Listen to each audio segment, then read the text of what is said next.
In this video, I'm talking about the Titan Powerliner 3500, the reasons why I had to replace the gun and hose kit, how much it cost, and how I did it. Do me a favor, like the video, leave a comment, and watch until the end.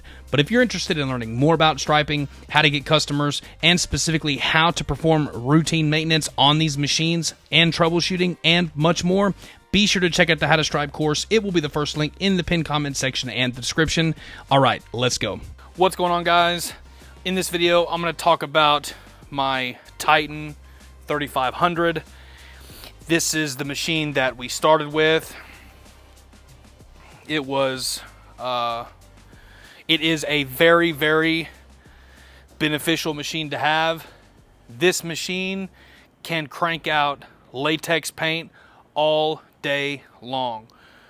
I have never ran solvent through the Powerliner 3500, but I'm very positive that it is more than capable to get the job done.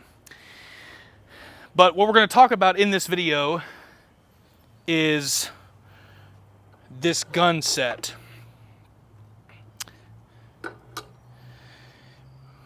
This gun handle. This handle is the RX-80 spray gun. What happened was, this machine has been down for a couple of months. I used it to paint the interior of somebody's house, did a great job, and when I was in the middle of the job, the hose punctured and we got paint everywhere. So I haven't been able to use this machine for quite some time. I think it busted right before winter, and then I just winterized it, put it back in the shop, and really didn't have a need to pull it out. Well, I had to pull it out because we have a seal coating job tomorrow, and I'm spraying with coal tar. Since I'm spraying with coal tar, I can't use acetone paint or solvent-based paint. I'm going to have to use a latex paint.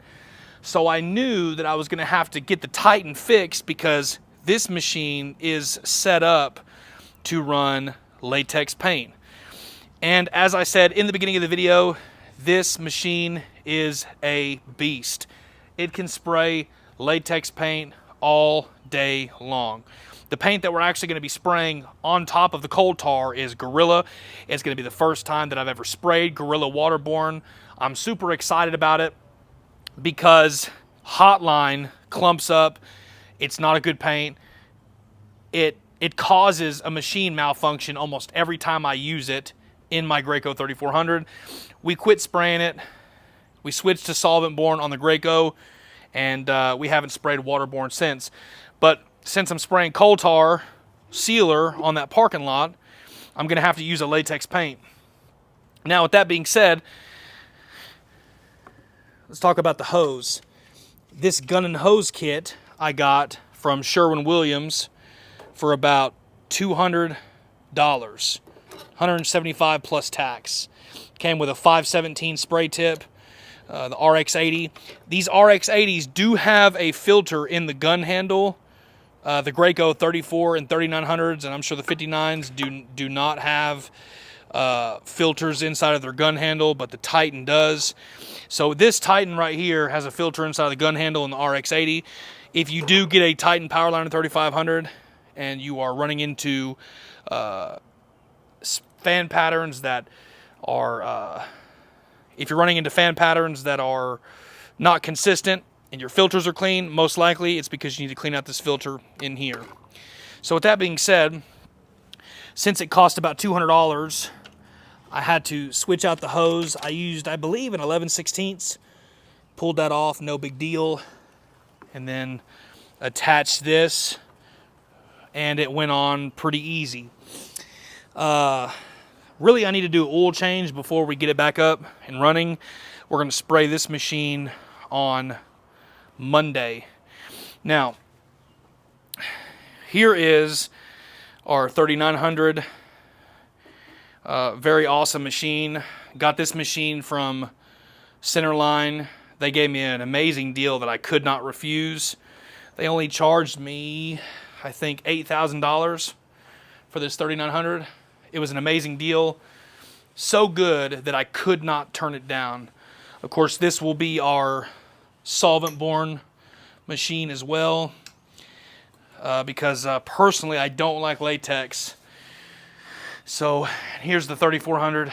She's taking a beating, but she runs and runs and runs and runs and runs and runs and runs.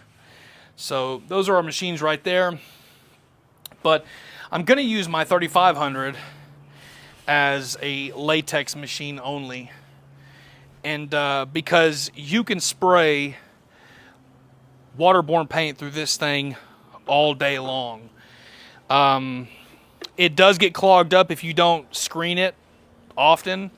Like if you're striping and you've been striping for about 8 to 10 hours, it's good to switch out the buckets and restrain the paint. If you don't do that, you will get a clog. But other than that, these pumps can just run and run and run and pump this through. Of course, that pump isn't built like the Graco 34 and 3900. It's not a piston pump. It's a sealed hydraulic fluid pump. And there's a lifetime warranty on the pump. So this pump goes out, Titan replaces it. And no questions asked. I had a friend of mine whose pump went out, and something to do with the hydraulic system inside of it. He sent him the machine. Titan fixed it, no problem. So overall, I'm happy with the Titan. We're going to be spraying waterborne paint on that coal tar. Just kind of wanted to check in. If you guys are interested in learning more about striping, learning more about different types of paints, and how to use these machines, how to fix them, so on and so forth, be sure to check out the How to Stripe course. It will be the first link in the pinned comment section and the description.